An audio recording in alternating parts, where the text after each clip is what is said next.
chaos, violence, social unrest. I think it's going to be on the 3D level, social unrest really all the way through to October. The degree to which we feel this, and this really isn't a cop-out, is our level of consciousness. Because if you're living at high frequency, somehow you're in a bubble and it doesn't really affect you. You're living in New Earth already, which isn't a place, it's a frequency. We can step into that at any moment if we can attain that frequency. And somehow circumstances just don't hit you. You know, you're in a situation where you may not be exposed to all the difficulty and the challenge and the control. Somehow you've just got yourself in a bubble where that's the situation. So the degree to which we are going to experience this collapse, we can watch it on our eagle's perch, as I often talk about. We can observe it, but it may not affect you personally and directly if you can keep your frequency in a high enough place.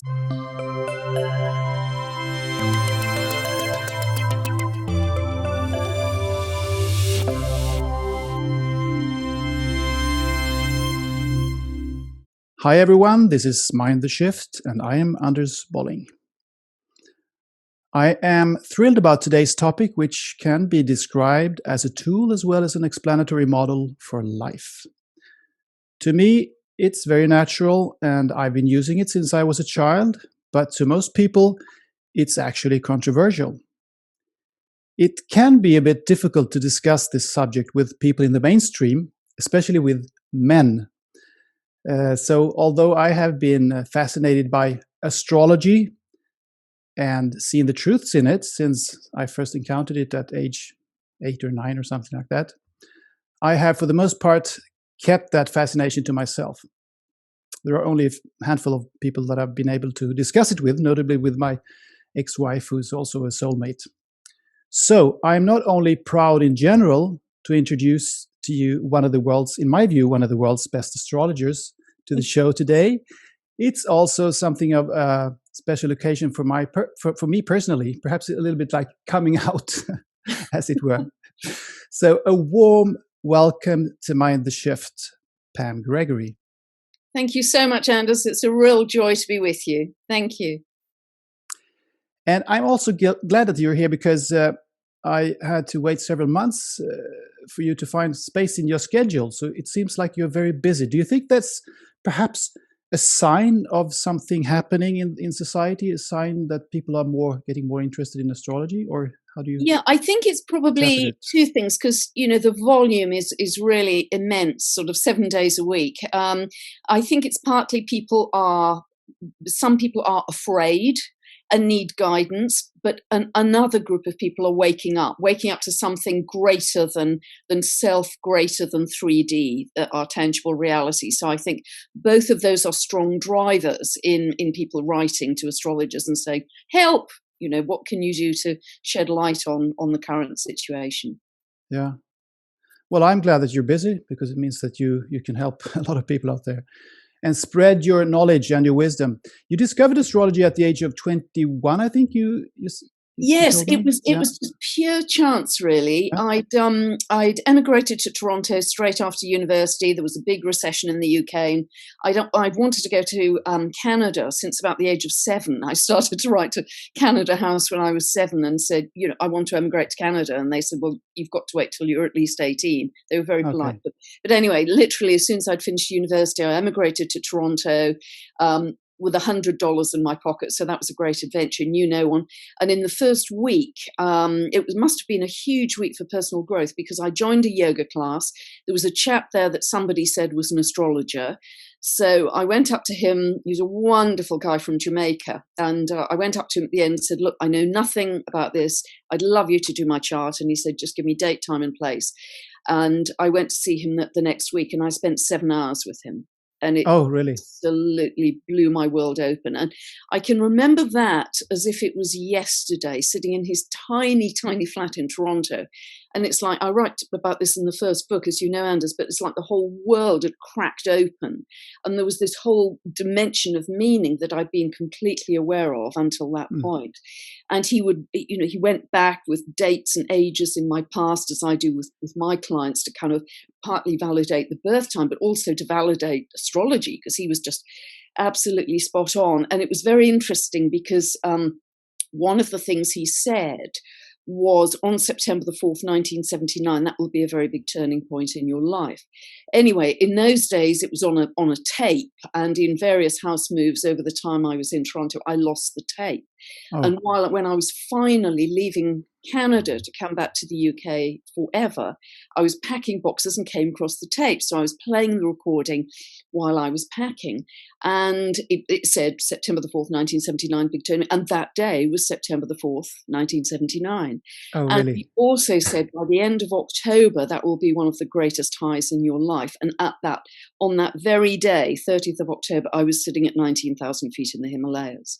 So that was a very literal high. So from that point on, from meeting him, he was called Astra, which, bizarrely in Latin, Astra is star. So I thought that's yeah. So from that point on, I have not stopped learning astrology from that point. No. But then you had a so-called ordinary job for 35 years after that in the communication industry. And I did. What was it that made you eventually decide to go all in, so to speak, and become a professional? I think I'd always wanted to do it full time, but it was partly in those earlier days, it was hard to sustain yourself, to make a living with astrology. It was even more peripheral than it is today. It's much more mainstream today.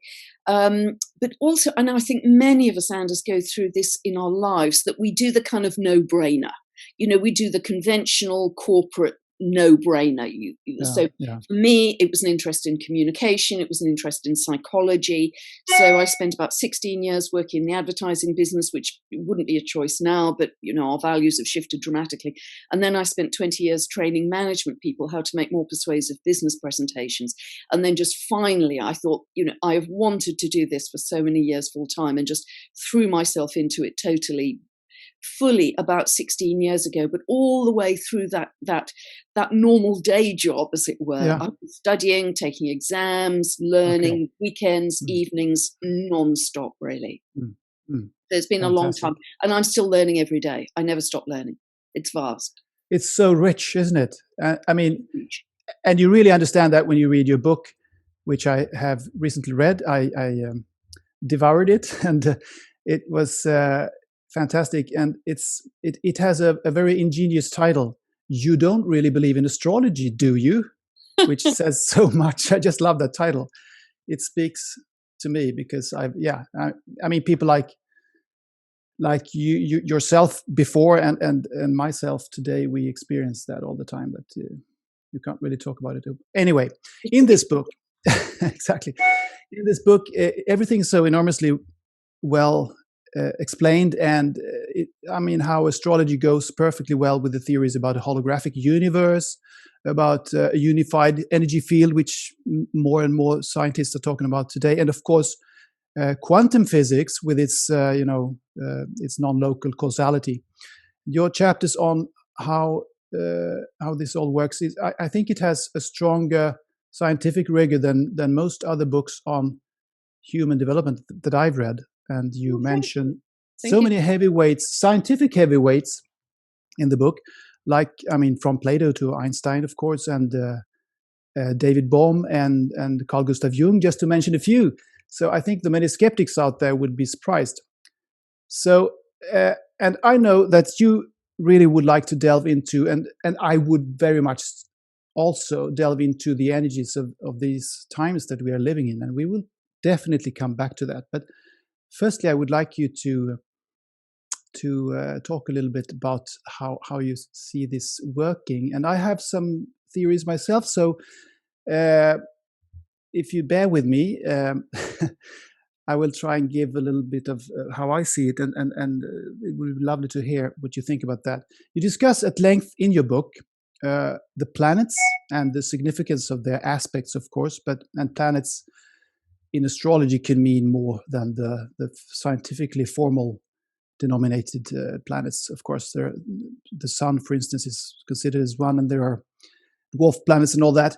But amateurs, as you know, they tend to focus their attention on the zodiac signs, and you don't give those very, very much attention in the book. So when I am occasionally asked by people to explain how this works, I do it in a way that I didn't exactly find in your book. So I'll try and give my very basic explanation here.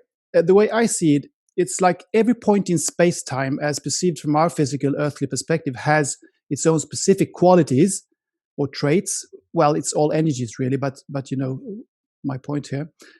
And this view, seeing it that way, moves the thinking away from the simplistic and incorrect idea that the planets and the star constellations are affecting us directly.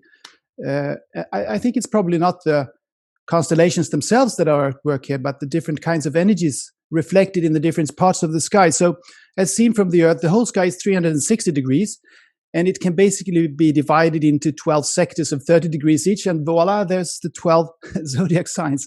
So what particular stars are located in the respective sectors is of less significance. Do you follow me here? Do you agree with that? Yeah, I think I'm with you so far. Yeah, I think the whole thing ultimately is about frequency. Yeah. The whole thing is about frequency, and I think, well, firstly, I'd just like to respond that I think astrology is seen as sun signs, and literally, people come up to me and say, "Well, I'm an Aries. What does that mean?" And honestly, if it was as easy as 12 sun signs, it wouldn't have taken me 45 years so far and still learning every day, if only it were that simple. So I believe every constellation has a particular energy or frequency. Okay. Each planet, and each planet has a kind of, it's like a concept in your consciousness. It's an archetype. It's a symbolism. And they're very different from each other, and they're all different parts of our consciousness. Mm-hmm. And they also have frequency. And the aspects between the planets, the geometry between the planets, they also have a frequency. Is it easy and flowing? Is it challenging and kind of clashing? And you start to put all these together, because in a birth chart, you've got up to about 3,000 variables that you're looking at. So 3,000? Yes. And it's completely unique, totally unique to you. That will never be repeated in these 25,800 years ever again. So everybody's special. So you start to look at almost a matrix, if I can use that word, which has other connotations. You're looking at a matrix of frequency and energy of the signs, the planets, the geometry between them, and every aspect, every piece of geometry has a different meaning. And then you're looking at the places in the chart, the houses where the planets fall, they have different meaning. So very rapidly, you're into a kind of 97-dimensional jigsaw of energy and frequency. And that's the language of astrology that I'm not a psychic, I'm not a clairvoyant, I wish I was. I'm a translator of a language which is sacred but of frequency. Divine symbolism. Yes, absolutely. Yeah. Yeah, that's fascinating. So as within, as without, as above, as below. Absolutely. So it's a reflection of what we actually have inside of us. Yeah, that's wonderful. But this leads us also to the, I stick to this thinking around these zodiac signs since I'm an amateur. As far as I know, Vedic astrology, I don't know very much about Vedic or Vedic. How do you pronounce that?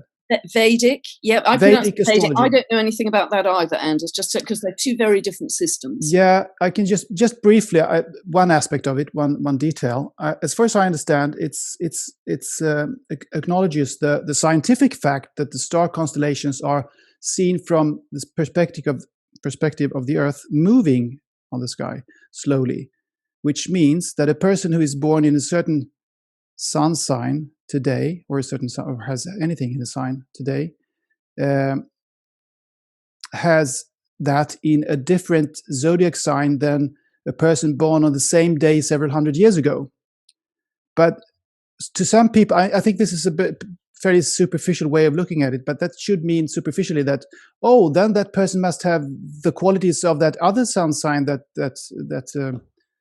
it has moved into now. But going back to the reasoning that it's all about energies and waves, maybe the qualities, the traits of the certain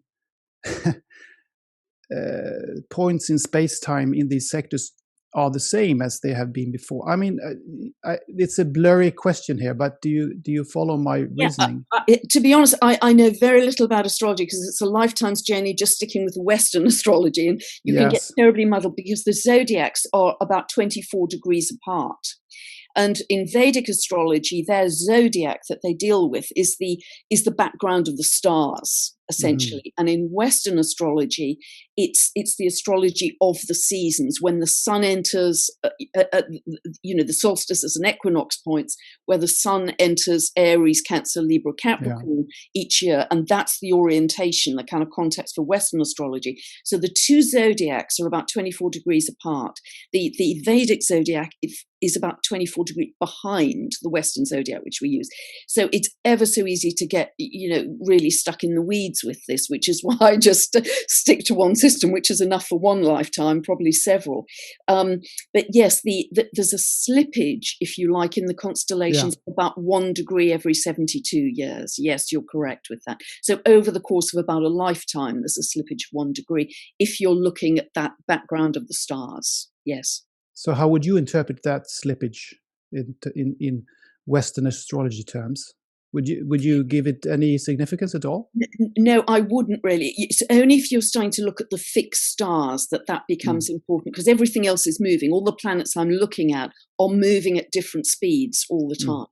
The moon's moving very quickly, Pluto's moving very slowly. The planets I'm getting very interested in far out in deep space have orbits of hundreds of years. So everything is moving at different speeds. Yeah. Talking about planets, what about the discovery of new planets? Because that has happened from time to time. Of course, Uranus was discovered in 18-something. Yeah, 1781, I think. 1781, and then we have Pluto, of course, in 1931. 1930, yeah. 30, yes. And so my question is here, what about the energies or the symbolism of these planets? Have they been affecting us all along, unbeknownst to us, so to speak, or did they appear in our consciousness the day we discovered them, so that they didn't have any real significance in our life because we were unconscious about their existence? That's a great question. Really good question. My belief is, and many astrologers believe this, that planets are discovered when our consciousness is ready to incorporate their symbolism. So, which is very relevant to right now, in fact. So when Uranus was discovered in 1781, it's remarkable how the attributes of the archetype have synchronicity to the time. So Uranus is the planet of revolution. There were many revolutions across Europe at that time, and America was pretty lively then as well. Get to Pluto in the 1930. That was the splitting of the atom. Think of Pluto, plutonium. So you think of destruction but rebirth. So very powerful synchronicities occur that link to the symbolism of the planet at the time it was discovered. So if I can say that now, in recent years, since really about 2000, several what they're called, they're orbiting planetary bodies way out in space beyond the realms of Neptune and Pluto. So they move very slowly, 200 years, 300 years orbit. Some of them have been defined as dwarf planets, and others are just called Kuiper belt objects. They haven't been given a specific title. But these become fascinating, and that's where I really want to put my focus longer term now, because they are very different in quality. They are very quantum in their understanding of reality. They make leaps as opposed to seeing anything in terms of linear, gradual push of 3D and efforting. They're just leaps in our evolution. They are all, ones I've studied, very connected back to nature, instinctive connection, shamanic connection back to nature. So, for instance, one of them, which is very beautiful, is called Salacia. And she in myth was the wife of Neptune. And what she represents in myth is the shimmering sunlight on the sea, the brilliant, sort of iridescent shimmering on the sea. But what I'm starting to feel is that she represents this very high quality neutrino and gamma ray light and energy, which is now pouring onto our Earth. And you can actually see it. I don't know if you've noticed, Anders, that the light is much whiter these days, because that is photonic light, that brilliant, almost mountain air white light is photonic light. It's no longer that softer golden light. So for me, Salacia represents that quality of photonic light which is pouring into our Earth right now. And that's exciting. So the sort of aspects of these new planets that, as I say, have only been discovered really in the last 20 years that are going to stretch our consciousness in terms of our understanding of our reality and how to create our reality and how to create it. Yeah, the discoveries that we make represent this, they symbolize the widening of our consciousness in a way then. Totally, that's absolutely it. Yeah. So that's what's going to unfold eternally. I mean, going into the future as well, we will probably discover, I mean, maybe other civilizations and other galaxies and other, I don't know, I'm just speculating here, but then it will all represent and symbolize a widening of our consciousness. That's beautiful. It's very exciting because, they've all been fairly recent, since about 2020, as I say, and they are all they've got this wonderful concept of, there was that old saying of, oh, I'll see it when I believe it. And, sorry, I'll believe it when I see it. That's the old adage, isn't it? Yeah, I'll believe it when I see it. But actually how reality is I'll see it when I believe it. And that's really what those four planets are teaching. That if you can start to live on the inside with the frequency of the reality you want to manifest, it has to manifest externally for you. Because it has to be a mirror image. It has to be an inner-outer match. Yeah. So my job, I've got a great job, because my job is to help people play their unique sheet of music, their birth chart, at a higher level. So they're no longer just playing that music, that unique sheet of music with a couple of tin spoons. They're playing it magnificently with the London harmonic or any magnificent, that they've got a bigger life, a more magnificent life. Because what I try to do in those sessions is raise people's frequency. Yeah, I think it's like that in life in general. When you suddenly realize something, then you see new things. You see people in a new way. It's like you see a different person when you suddenly realize that person has experienced something that you weren't aware of before. I mean, so just to illustrate what you said, I see it when I believe it. Yes. And it's got to be that internal shift. And I think particularly if you're ever in a relationship which you have to stay in because it's, family or whatever, if that relationship is challenging and difficult, I'll always suggest to people, send love to that person. Just pour love towards that person. And the dynamics, bizarrely, even without that person knowing you're doing that, the dynamics of that relationship will shift. Yeah. Because there's something different coming from you, therefore the dynamic has to change. You describe the astrological birth chart, which is so enormously rich, as an imprint or a blueprint, which is a wonderful analogy. I have used it myself, actually, so I think it's brilliant. And so how do you think, this is a big question, how do you think it all works with, life before birth and after death? I suppose that if anything continues, which I believe it does, it's what you could describe as our souls or something like that, and that's also the entity that enters when we are born. How do you think? Do you think that our souls then, if we call it that, decide on the exact time of birth? And what about then medically planned births? Yeah, I've got three big answers to this. Okay. I'll hang on to them in my head. Firstly, I do believe that our souls choose that particular birth chart. In fact, I follow an ascended master who I followed for many years who has great wisdom, and he recently said that your soul chooses the moment of incarnation within 2 minutes of either side and within a 5 kilometer radius. So really? you're going to be born That's on specific. That's how narrow your window of incarnation is. So if you're going to be born on the side of a motorway, you will be born on the side of a motorway because that is the birth chart your soul has chosen, which is quite remarkable. Now, I think that is also very reassuring for people who have had tough childhoods. Because often if you've had a really extreme dysfunctional childhood and you think, oh, poor me, I've always been a victim, had terrible time, and that script can carry on through life.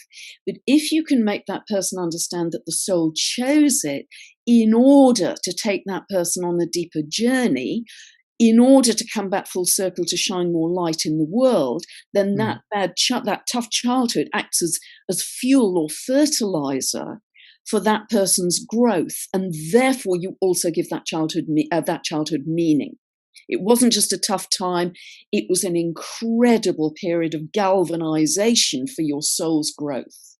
So that can often help to shift the whole perspective on a horrible childhood from victim to survivor and hero. And that shift in itself is a big thing for people. The second answer I would give, this is very, very interesting about medically assisted births, cesareans, etc., because a big study was done by a French statistician, by Gauquelin. This was back in the last century, but he did all manually. He didn't even have computers then. He did thousands and thousands and thousands of birth charts. And what he discovered, the angles of the chart, there's a horizontal and vertical axis like crosswise in a compass. And if the birth was completely natural, then there was a 95% chance that the baby would have at least one of the axes the same as the mother, sometimes both axes. The mother is very likely to have one of her axes the same as her husband, because that's how relationships work as well. And so there's a kind of family link up here. If the birth had medical intervention, those angles became more random. Didn't have the very high correlation. But nevertheless, I still believe in the overriding principle of that's what your soul chose. I believe the soul even chose the medical intervention. Yeah. Another answer to that very excellent question of yours is my second book was about the nodal axis in the chart. The nodal axis is linked to the orbit of the moon. And actually in Vedic astrology, and it's the only link I have with Vedic astrology, if you sit down with a Vedic astrologer, that nodal axis is the most important thing in the entire chart. That's the dominant feature. Typically in Western astrology, it's been a kind of add-on. In the last 5 minutes, you'll talk about the nodal axis. But this is a very soul-based thing. It operates at a completely different level to the rest of the chart, I think, because it's entirely soul-based. The South Node represents our past life or past lives, what the soul has already experienced and mastered. And the North Node is our compass needle of where our soul's growth has to head in this lifetime in order to feel satisfied and fulfilled. And it's new territory. It's unfamiliar. So it doesn't feel comfortable, feels quite scary. But unless we go there, our soul won't grow enough in this lifetime. We keep falling back on comfort zone, done that, been there, easy things for us. In this lifetime, we're not going to grow fully. So when I was writing that second book, the North Node of the nodal axis became, for me, the chart was no longer circular. It was kind of like an arrowhead for the soul, that the North Node became the dominant feature in the chart, and all the rest of the planets became the cavalry to support that soul's evolutionary growth. Okay, yeah. That's the main direction. Yeah. So the shape of the chart in my mind almost became like a compass needle, like an arrow. And you have to follow that, and everything else in the chart will support it. Yes, I'm leaving Capricorn and going towards Cancer. I know that. Okay, great, fantastic. Well, that's wonderful. That's about nurturing, getting the best out of people. It's very lovely, actually. I kind of feel that my life path is going that direction. So I'm feeling a little bit more motherly and nurturing now than I did when I was younger, I think. So that's good then. Yeah, it's fascinating. I've also only just recently read a little bit more about the nodal axis and what's happening there. So yes, you did answer the question about the the medically assisted births also. And sorry, Anders, just before we leave that, because it's quite interesting, when there are strong aspects to the nodal axis, for instance, when you have Pluto coming up to your north node or your south node, it doesn't matter, it's an axis, either end doesn't matter, or Neptune, or you have a nodal return or an inverse nodal return, when they're triggers to that nodal axis. Yeah. I mean, I experienced this intensely when I was writing the second book. You often have very profound past life experiences, and they're often things which were stuck in a past life which are leaking into this life and affecting this life. So the triggering by other planets of that nodal axis as we move through time, I know time doesn't exist, but that's a whole other discussion, it can bring up those past life experiences in order for them to be released, which will release them from the past life and the current life and any future life. Well, actually, it's all parallel, isn't it? But we experience time on this earth plane, so we have to talk about time anyway. And there's deep time or primordial time, or what they're talking about. Yes. So, yeah, excellent. That's wonderful. So I have so many questions. I don't think I have time to delve into the details about sun signs and things like that. So let's talk a little bit more about. We'll soon come to the times we live in, but if we go back in time, time doesn't exist, but we experience time here on Earth. So if we go back in time in history and in research a little bit, can you talk a little bit about the history of astrology? It was respected and then fell from grace around the time of Newton, wasn't it? Yes, very much so. Now, I have to say I'm getting a bigger perspective on astrology. It may well have existed for way more than 6,000 years. Oh, yes, I believe so too. To us, yeah, I'm sure you sympathize. Just listen to Michael Tellinger and absolutely. This could have been brought to us by the galactics many, many thousands of years ago. I actually believe that I've been told I was one of those that brought astrology to the Earth, but that's a whole other story. But in known history, it began, certainly we know, in ancient Mesopotamia, when writing and arithmetic began. And of course, we had no cinemas or televisions or computers to entertain us, and people were just living open to the skies. And they started to observe. We can see, obviously, out to Saturn by the naked eye. And they started to observe the planets and the cycles of the planets. And they started to give meaning to them. They developed the whole concept of Mars, which is the red planet, being a god of war, because they noticed it would be prominent at times of war. Saturn would be about discipline and being the master and all that sort of thing. So they started to give them particular qualities or attributes, which were the early stages of the archetypes. And they told us each other stories about the gods that lived on these planets. And I have to say, 6,000 years on, I am still using those archetypes as my bread and butter every day. Yeah. So there's something, again, great synchronicity here, but they observe the qualities of the planets as elements of our consciousness extremely accurately, because I'm still using them now. And astrology, for many, many centuries was really part of the elite, the educated. It was used by the Babylonian priests. It was used to advise monarchs all through history. Even the Pope, through till the Middle Ages, had an astrologer to guide him. It was part of university education, but it was very much part of the educated classes.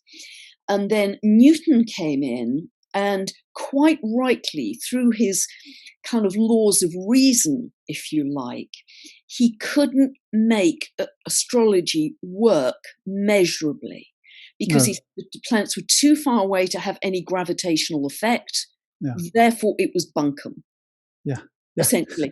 And so this so-called age of reason, or age of science, actually threw astrology to the periphery of society as just being superstition, and there was no rationale for it scientifically. You couldn't prove it, so it was just rubbish. And then it just really deteriorated into kind of farmers' almanacs and all of that kind of thing.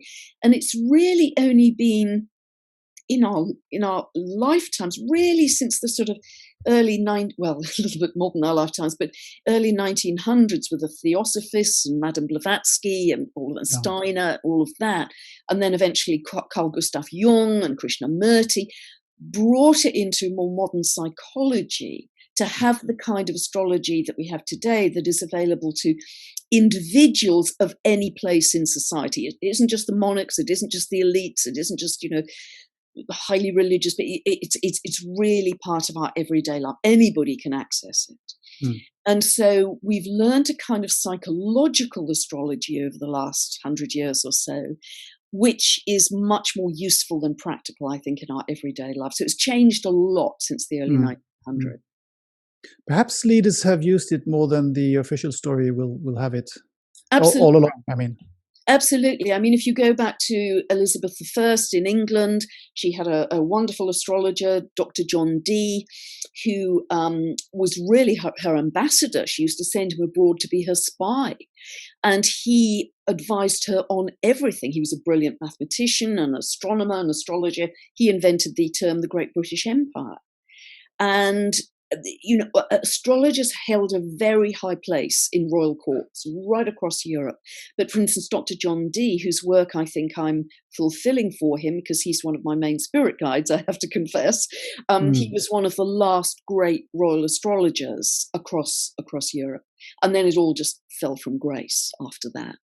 So I heard that Ronald Reagan had 12 astrologers or something like that. Might well have done. May well have done. I think it is more used by certain leaders than they would admit.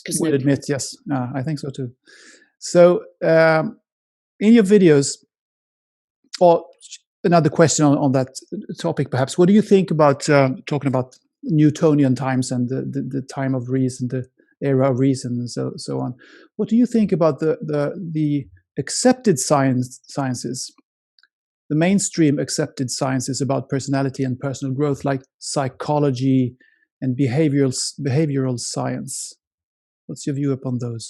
Well, yes. I mean, I've had to study a lot of that and going through my astrology exams, and I think all of them are valid and they've all got a piece of it. And even they lack something. Yeah, for sure. And I have to say, and gosh, for an astrologer to say this, I even think we need to expand and evolve the current astrology because that isn't going to be enough for the times that we're entering.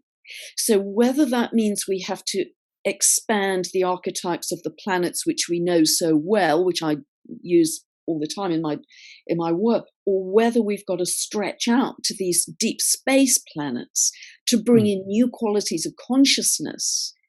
That's why I'm so excited about researching those, because that's where we're at. We are evolving as beings through physics and cosmology. That's undeniable and it's unstoppable. So something has to give, something has to stretch to give us a bigger experience and a bigger understanding of our reality, because it's been way too limited. We've lived in a very 3D way where we feel like so often the rubber hitting the road, external events, you think, poor me, and why me, and there we go again, I'm always a loser, and that kind of experience detaching the outer from the inner and taking any responsibility for the inner. And what I'm on a bit of a rant here, but what I try and do in my client sessions is explain that the outer can only occur as a reflection of the inner pattern and frequency. Pattern is set in your birth chart, frequency is your choice, your latitude. And that's where we get to fiddle with the radio dial and turn our frequency up. But in helping them understand that external reality is just a mirror, an exact mirror match to your own internal pattern and frequency. And if they get that clearly, which hopefully they do, then our task is raising our frequency to have a totally different experience externally. And I know you understand that, Anders, very well. Wonderful. Yes, I think I do. So in your videos, or at least the videos that I watch, you talk at length about the potential for important events globally in the collective, which I love since I'm a bit obsessed with the development of humankind. And to give the listeners an idea of how powerful this so-called mundane astrology. Is that the word? Mundane astrology? Which doesn't mean boring. It means mundus world. Yeah, mundus is world. Yes, exactly. It could mean something else, but it just means global astrology. I don't know. The word is mundane. So it can be very powerful. And I can say that I've heard a number of astrologers, or I've heard a number of astonishingly correct predictions of general patterns in the world over the last couple of years. And a couple of examples are these. Before 2020 started, most serious astrologers agreed that this year, 2020, was going to be pretty wild, starting in January. And we all know what unfolded. And in your book, Pam, you write in June of 2017 that 2020 was to be a very pivotal year with major changes in the structures of society, quote unquote, a feeling of things coming to a peak. And you wrote, this is wonderful, we will think of how life was before 2020 and then how it is after. I think I don't remember I wrote that. It's there. I just read it today. I don't remember. And there's more before you answer this or talk about this. In a video on I think the 2nd or 3rd of January, you said that you saw signs that there was still more turmoil to expect around the US election.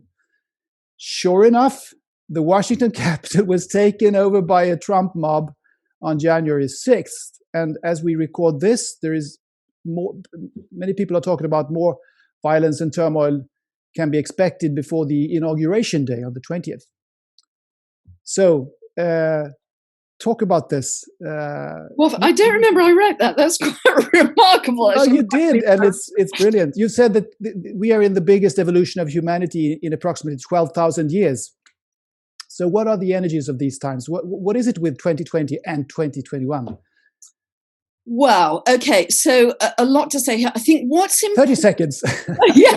No pressure. No pressure. No pressure. I think what's important to say here is that every archetype of each planet is like a multifaceted diamond.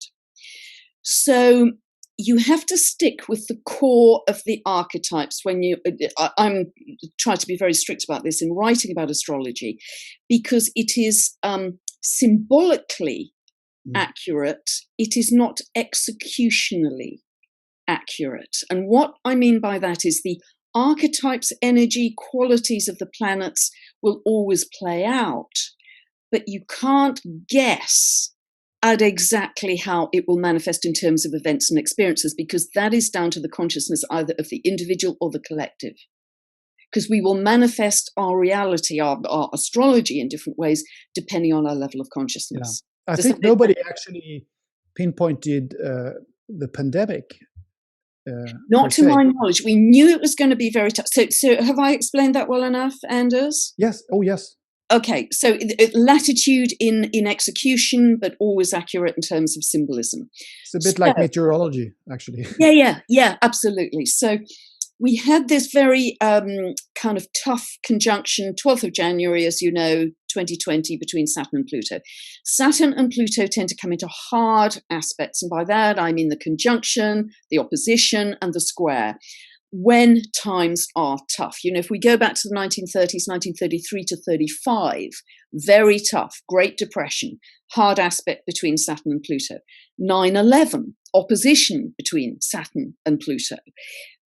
2020, conjunction between Saturn and Pluto that was exceptionally tough because it was in Capricorn and Saturn rules Capricorn. So that strengthened it. Now, always historically, these hard aspects are about hard times, austerity, additional control, rules and regulations, clampdowns, top-down authority. But also at the same time, in all this kind of locking down and contraction, there's another quality which is part of Pluto in Capricorn, because Pluto has a 248-year orbit. It moves very slowly, so it spends 20, 30 years in a sign. It is always about deconstructing the qualities of the sign that it moves through. So as well as the very obvious hard times, rules, regulations, top-down control from governments, at the same time, Pluto moving through Capricorn is talking about the deconstruction of top-down government, top-down corporations, institutions, authorities, wherever, big, powerful organizations are telling you what to do. It will be, that is continuing until really 2024, certainly the next 3 years, because it doesn't get out of Capricorn fully until 2024. Pluto is going to stay in Capricorn. Yeah, it starts to move out a little bit into Aquarius in 2023, but it kind of goes back and forwards, doesn't move fully out till 2024. So that is the big, big context. So within this very tight year of constraint, at the same time, Pluto will reveal any corruption, any wrongdoing, any lack of integrity, transparency, accountability on the part of those powerful leaders or big institutions. It will reveal that.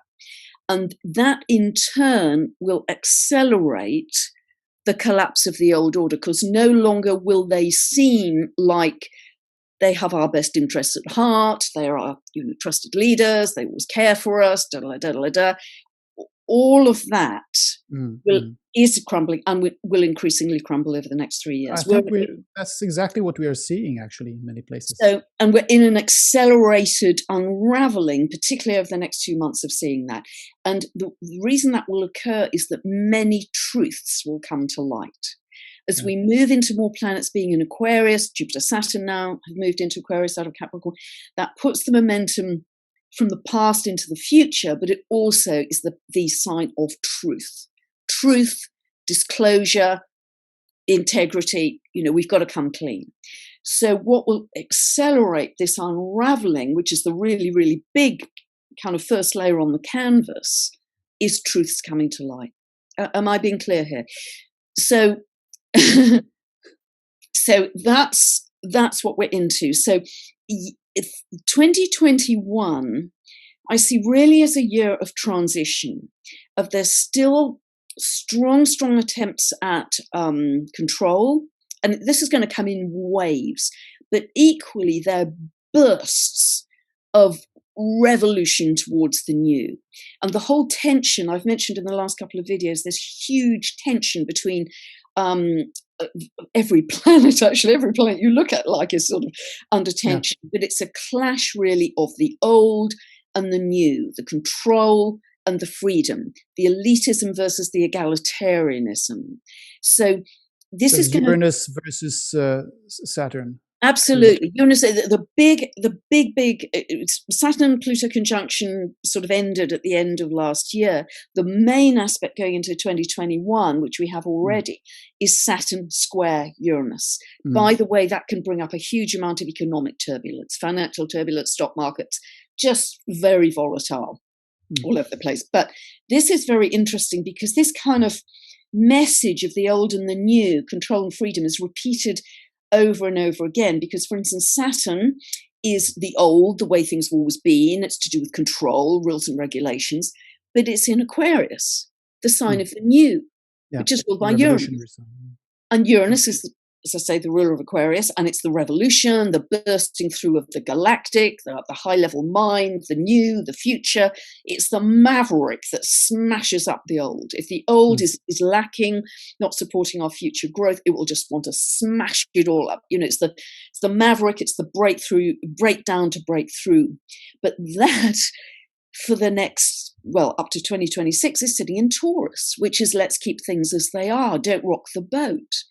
So you have this extraordinary kind of conflict of energies, and Saturn and Uranus are in square to each other, creating tension and therefore action. So I think the whole of this year, it's a kind of 1 foot in the old, but increasingly 1 foot in the new, and watching the accelerated collapse of the new. And the level to which we feel that 3D rubber hitting the road, chaos, violence, social unrest, I think it's going to be on the 3D level, social unrest really all the way through to October. The degree to which we feel this, and this really isn't a cop-out, is our level of consciousness. Because if you're living at high frequency, somehow you're in a bubble and it doesn't really affect you. You're living in New Earth already, which isn't a place, it's a frequency. We can step into that at any moment if we can attain that frequency. And somehow circumstances just don't hit you. you're in a situation where you may not be exposed to all the difficulty and the challenge and the control. Somehow you've just got yourself in a bubble where that's the situation. So the degree to which we are going to experience this collapse, we can watch it on our eagle's perch, as I often talk about. We can observe it, but it may not affect you personally and directly if you can keep your frequency in a high enough place. So that's our mastery for this year. That's where we've got to put ourselves. But the image I keep getting is green shoots emerging from the broken concrete. Right. And the green shoots are in abundance already. And I think many Is that in a concrete sense, that it might be about food production and a larger awareness of the environment and things like that? Absolutely. Since Uranus is in Taurus, which is a very earthbound sign. Yeah, absolutely. Absolutely. You know astrology quite well, actually, Andy. You really do. So this is interesting because Taurus is agriculture, our food supply, our food resources, and Uranus is innovation, really. Now, you can take the shadow side of that and say, well, does that science in food production mean that there's going to be more genetically modified food? Well, that's possible. But it also means we're going to have innovation in actually going back to the simple, going back to the earth, making it organic, going back to natural principles. And I think that's a very strong wave that's happening right now, very strong zeitgeist. But there are also going to be innovations in that. I mean, there's some wonderful things happening where they're taking sort of very old warehouses and having kind of vertical agriculture where they're growing plants under different coloured lights depending on what those particular vegetables or plants need to accelerate their growth, and they're all being grown beautifully and organically in a huge disused warehouse. People are planting organic vegetables on their roofs, so it insulates their homes, but they can eat their roof as well. It's happening a lot, even in cities. They're planting these wonderful organic gardens on the roofs of office buildings. So, all of that forward momentum, which is we haven't had up to this point, is actually very exciting in the way we can produce food enough to feed everyone without having to go via the GMO route, the scientifically modified route. And there are small and fast cycles, and there are big and slow cycles. You've been mentioning the planets that are orbiting the sun very, very, very slowly. And the biggest cycle of them all, perhaps, or that we know of, is what we call the ages. And we are the famed age of Aquarius, as we've been talking about since the 1960s at least. Some people say now, some astrologers say now, that this is actually the time. This is the very time that when we are entering the age of Aquarius. I guess the border is a bit diffuse. It's a bit blurry. Well spotted, certainly is, because that 25,800 years is divided into 12 signs, so it's 2,150 years per sign. So you can't really say, well, it happened last Tuesday. No. It's just... these major planets being placed in the sign of Aquarius right now could be a sign, perhaps, that... Absolutely. We're shifting towards more Aquarian energy. 2020, we had Jupiter, Saturn, Pluto, all in Capricorn. Now there's only Pluto left there. We've got Jupiter, Saturn moving into Aquarius. And I just put a video out a couple of days ago saying Chariklo, the wife of Chiron in myth, is just about at the end of January to move into Aquarius as well. And when we get to that, we've already got about 5 planets from memory in Aquarius. When we get to the new moon in Aquarius in early February, we will have, I think, 7 planets in Aquarius. And that hasn't happened since, was it 1961 or 1962? That was really the kind of beginning of the hippie era. And because Aquarius is very much about community and collaboration, I don't know if you lived, I certainly lived through it. And I remember those days very well, of peace and love and hippie communes and, loving, and equality, egalitarianism, enough for all, moving away again from this.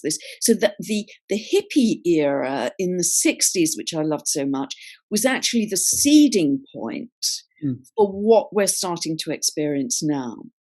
So we are moving into a time when we are going to move away from this top-down, tiny elite with so much wealth. We're going to move into a time which will last for many, many years of much more, not equality, but egalitarianism, that we get a greater sense of our own unique spark, because Uranus that rules Aquarius is all about finding our individuality. So we're going to, because of our shifting consciousness, we're going to get an even greater idea of our unique essence, because we're going to be developing more kind of superhuman skills, as it were.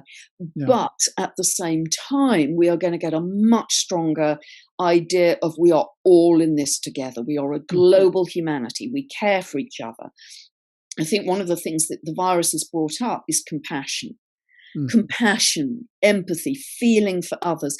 And because of the shift that we're feeling kind of energetically, I think we are going to be much, people are feeling it already, much more psychically sensitive, much more able to tune into how other people are feeling in their grief, in their sadness, in their poverty, whatever, and really think, gosh, I just so want to help them. I'm not interested in investing in stocks and shares to make a profit. I want to do something altruistic, philanthropic to help the world. What can I do to make this a better world?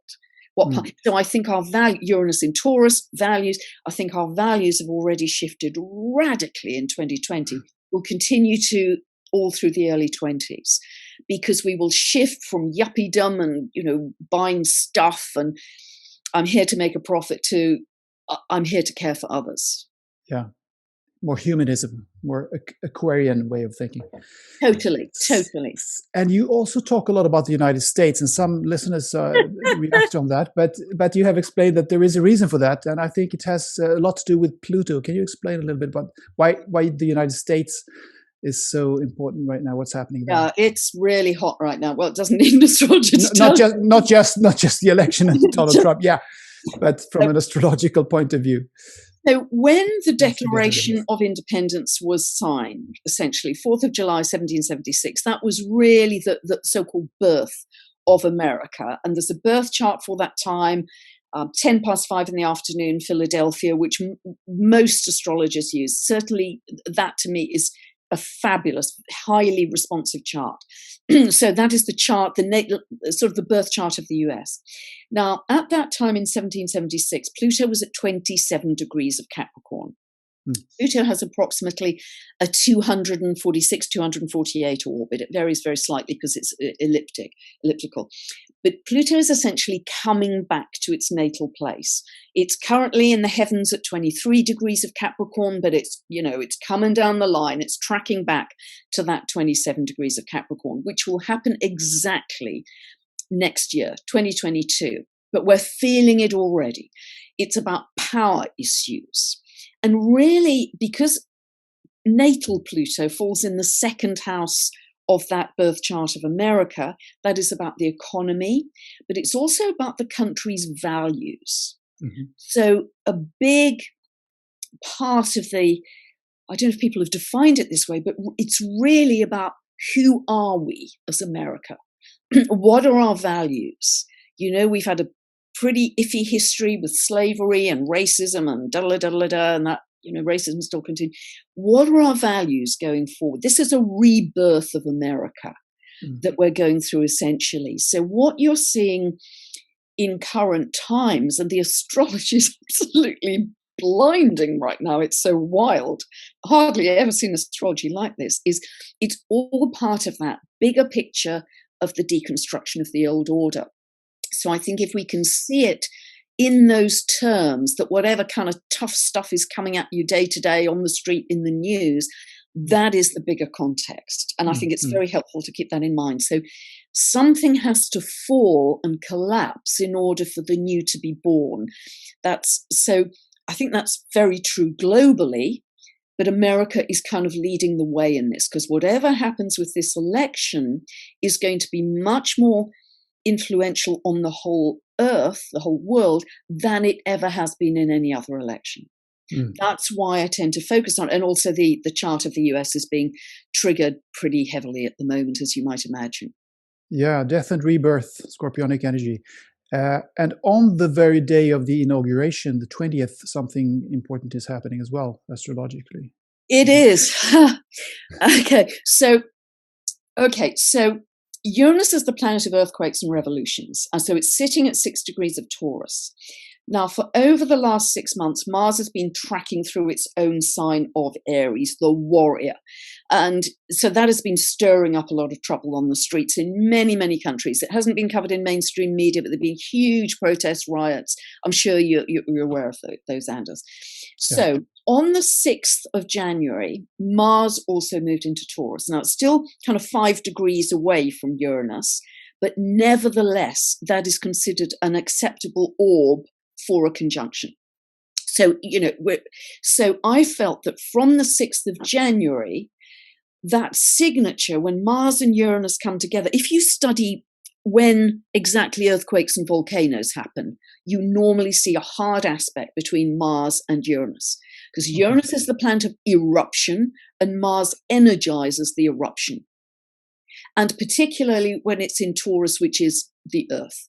So it is the classic signature for real live volcanoes and earthquakes. But of course, in the context we're in at the moment, it is might be political earthquakes as well. Political earthquakes. So I felt that as soon as Mars entered the sign of Taurus, getting very close to Uranus, we would start to see massive eruptions, particularly in the US. And it doesn't need me to go over what happened on the 6th. So No, Mars that is was currently massive.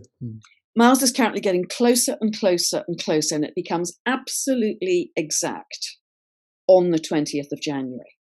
Okay. So now I'm not sure the inauguration is going to happen that day. I did an astro analysis for my newsletter subscribers back on the 5th, 6th of September, and I said, and that analysis is still holding true, I have to say, but I said in there, if the inauguration happens on that day. Yes, I heard that. Yeah. So, let's see what unfolds. But on that day, if it does happen, if I look at the chart set for Washington, D.C., 12 noon on the 20th, it is just absolutely extraordinary chart. Because, yes, we've got this Mars-Uranus conjunction, but at that time, Uranus is actually on the ascendant. Now, when planets come onto the angles of the chart, they express much more strongly. So you want to see volcanoes and earthquakes? Okay, you're going to see them big time. Riots, social unrest, people angry, erupting, all of that. Pluto, the planet of power battles, power issues, comes onto the midheaven, which is in this case would be the government, the leader. So strong power battles around the leader.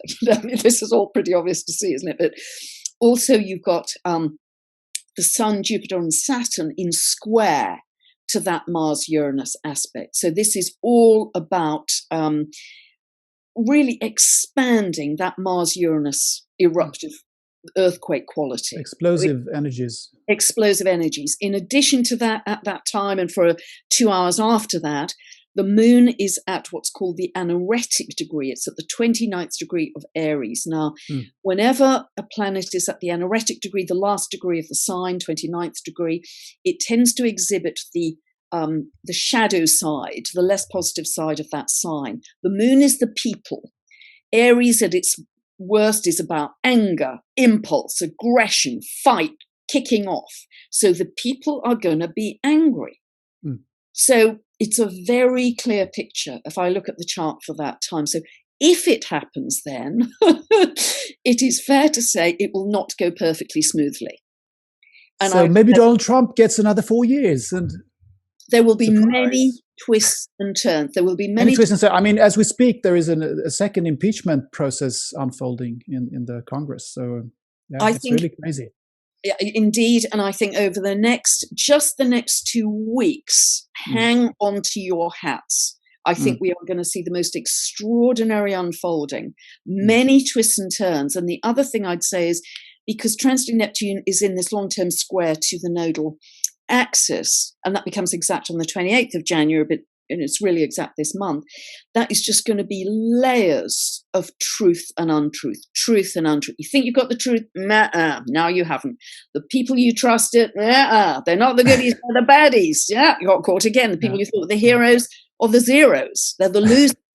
So we have to stay extremely objective, very discriminating, using our intuition, and actually even to the point, Because to me, there's so much noise. And if you get attached to any particular polarized narrative, that may not be helpful because your reference point becomes external. So to me, you're always leaking away power to the external narrative.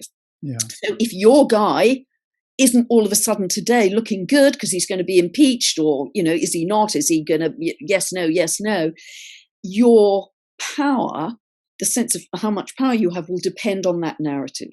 So if he's impeached, boy, your frequency goes right down. Mm. So for me, we have to raise ourselves above whatever the noise is in whatever country you're in, and say my center is where my power lies. I observe. I don't attach to it. I can watch it unfold like a movie, but my power stays neutral, strong. This is where I have my mastery. Because as soon as I'm looking to the external to give me the result that I want, you're in trouble. You're leaking power. Mm. Does that make sense? What we put our focus on, we will get. So, and we're energizing that timeline. Yes. So if it's a negative, I'm really scared. So many people writing to me all day long, terrified. I'm in crisis. I'm in meltdown. You got to help me. If we're energizing the timeline we don't want by our worry, that is the worst possible thing. That's the timeline you're going to get. Yes, of course. What we focus on, we get more of. So, and it's such a simple principle, but we get caught out every time as human beings, don't we? Yeah. Wise words. Wow. So when all this has transpired, and we hopefully enter February and March unscathed, or as unscathed as possible after all these eruptive and explosive energies, where do you think humankind will be in a couple of decades from now? I won't say 100 years. Wow. Well, let me say 20 years. Wow. Well, let me just sort of cover just the sort of next few months to give people some otherwise it'll be very sorry. Yes, I think February will still be pretty turbulent. I think late March, particularly from the solstice onwards, we're going to get the spring solstice. We're going to get another big wave of energy like we had on December 21st, and people will feel that. Another evolutionary wave. And then, so I think that will get easier. And I think particularly from May through to the end of July, when Jupiter moves out of Aquarius into Pisces, Jupiter is the ancient ruler of Pisces. So that's a very comfortable kind of mystical place for it to be. And then I think things will ease up there as well. So it isn't all this bad all year, because we'd all, really, I think... It's the first half, or the first 2 months, really, and then it's the first half, and then the second half is going to be better than...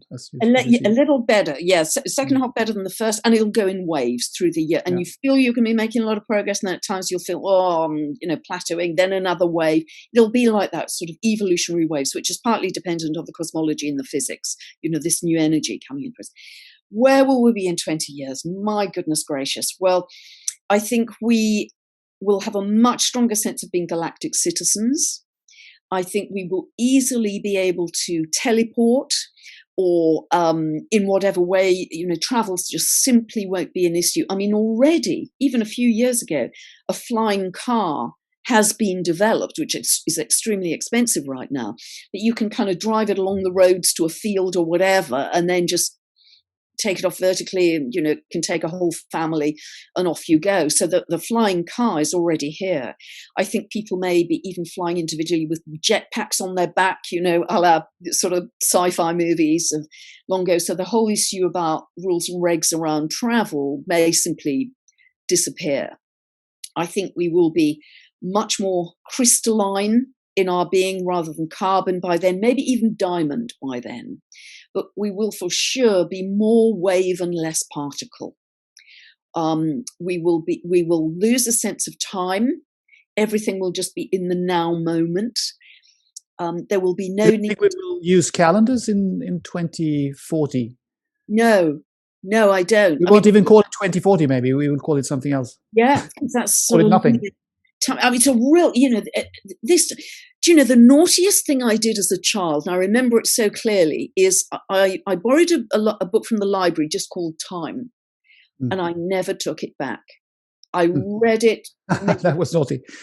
50 times. And it's quite funny because at the age of 7, if you know your astrology, that's the first Saturn return. And Saturn, of course, is chronos, linear time, chronology, which is quite funny, isn't it? So I never took the book back. And astrologers, of course, are so, precise, neurotic almost, about you've got to have the exact time of birth to get the exact time, make it work. But does time really exist? What's that going to do to astrology? That's a very interesting question. Yeah, really. I mean, well, the energies are still there, of course, so we have to pinpoint them in a different way, I guess.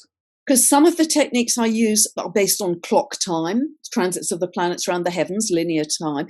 Other techniques I use, which are very powerful, are based on organic unfolding. They're not really tied to linear time. They're an organic unfolding of you, depending on the moment when you were born. And then watching that unfold, not very tied to linear time. And they are very powerful. So it may be that more of those aspects become more important in our future astrology moving forwards. I don't think we'll have any need for medicines as we know it that these days, or those nice injections or any of that. We will be able just to heal ourselves. We'll understand plant medicine. You may be aware, Anders, about med beds that currently exist, but they're not widely available publicly. They're essentially light capsules. So you can go into them and they can cure cancer, leukemia, anything in minutes. They can reverse your aging. And so medicine of the future, I believe, is all going to, again, we're back to frequencies, all going to be based on light, frequency, and sound. We're going to go back to those principles. So, you could look at the medical structure we have today and say, well, where will that be in 20 years' time? If I'm looking where the South Node is in Sagittarius right now, which is the past meant to fall away from us, that rules education, it rules the law. What will those structures be like as we move through the coming years? I think all of it. So here, when I talk about the collapse of the old order, I'm not just talking about governments or leadership structures. I'm actually talking about the structures that we've known as foundational in our lives: education, the legal system, everything really, the medical system. All of those, I think, are going to change radically as we get into 2020. As I say, I think we'll just be able to think ourselves there and be there in a different place. We'll be able to telepathically connect to many other galactic races. We will be able to live for very extended periods of time. And there will be this blending quality, I think, that will come in, blending with other humans to feel compassion, blending with animals, blending with trees, blending with nature, just feeling at one with all of the universe in a much more sacred way than we have ever done in our lifetimes up to now. We've lived a very 3D existence really up to now. Yeah. And we're talking about 20 years from now. So this means that the vast majority of people alive today will experience this that you are talking about. Yeah, absolutely. And if we can reverse our age, I'll start all over again and do it better next. It sounds wonderful. Humanity in wave form more than in humanity in wave form, and I think it's going to happen quickly. We've moved this Jupiter-Saturn conjunction, not Saturn-Pluto, that's different, that's last year. Jupiter-Saturn conjunction, which happened this year, happened at 21st of December, happens regularly as clockwork every 20 years, but it essentially happens within the same element for 200 years. So for the last 200 years, apart from once in 1981, ducked into Libra, but essentially for the rest of those 200 years in the past, it's happened in earth signs, density, materialism, stuff, houses, bricks and mortar. It is now, as of 21st of December last year, happening in air signs. That's quick. Everything's fast. It's different experience. Lickety split. It's air. It's ether. It's not heavy and weighty and slow. So I think the evolution of humanity, once more people wake up, is going to happen just far faster than we can ever imagine. Yes, bring it on, I say. I'm an Aquarius rising, so I have it in me. Brilliant. Yes. So you will have had Jupiter and Saturn just moving over your ascendant if you're early Aquarius. Yes. So my sun sign is Leo, but my ascendant, my rising sign is Aquarius. So what degree do you remember? What degree? 11. Okay, so I think it's 11/11 actually. Oh, wow. Okay. Which is cool. Yeah. Specially selected. Okay. I think it's 11/11. So Yeah. in February, early February, first half of February, you'll have Jupiter moving over your ascendant, which is the beginning of a 12-year period of personal growth for you. And that personal growth, I mean, it could be travel, but it's more likely to be higher consciousness travel, metaphysics, interrelationship of the universe. It will be an expansion of your consciousness, and you'll feel it as well. It's almost like stepping into the sunshine. You can feel more people coming into your life who can expand your consciousness and give you, like jump leads. You've got to meet so-and-so. There'd be a great contact for you. But it's the feeling of your world being bigger. And then late March, early April, so that's a 12-year cycle. Late March, early April, you have Saturn coming over your ascendant, which is the beginning of a 29.5-year cycle. I know, yes. I'm looking forward to Saturn leaving my 12th house, because I've had it there. It's been good, but it's been like I have been, hibernating a little bit. It's very good for that. The dissolution of the old self. Yeah. Great I can feel that.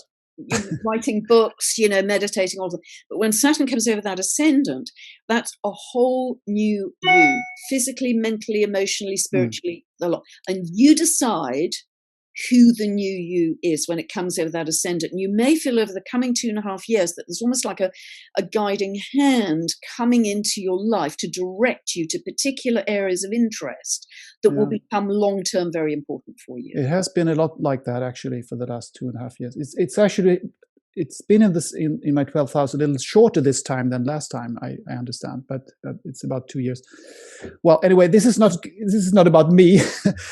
It was a lot about my personal development and evolution here. But I want the audience to know, where can they find your work, you and your work, Pam? Okay.